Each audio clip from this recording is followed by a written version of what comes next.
Good morning sir. আমিও student, আপনাদের মতোই স্টুডেন্ট। ওকে, আদু ভাই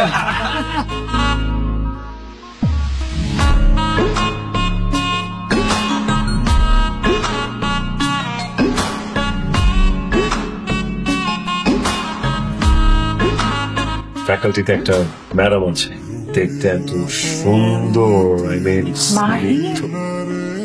কিন্তু আপনাকে দেখে কিন্তু একদমই স্টুডেন্ট মনে হয় না।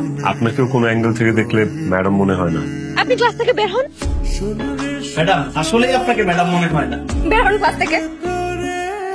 তোমরা খাবারটা রেখে চলে যাও, আমি খেয়ে তোমাদেরকে রিভিউ দিয়ে জানাবো খাবার কেমন হয়েছে। ওকে, আমরা তো ক্লাসমেট, আপনার কি বন্ধু বলবো না বড় ভাই বলবো? অবশ্যই বন্ধু বলবা, বন্ধুত্বের কোনো বয়স নাই, ঠিক আছে? পেলে ভর্তি হয়েছে, ছেলেটা এত বেশি বেয়াদব আমি আর নিতে পারতেছি না। তোর ছাড়া এখন আমি বাঁচি কি করে? লজ্জা করে না মানুষের সম্পর্কে আজে বাজে কথা লিখে পোস্টার ছাপাতে?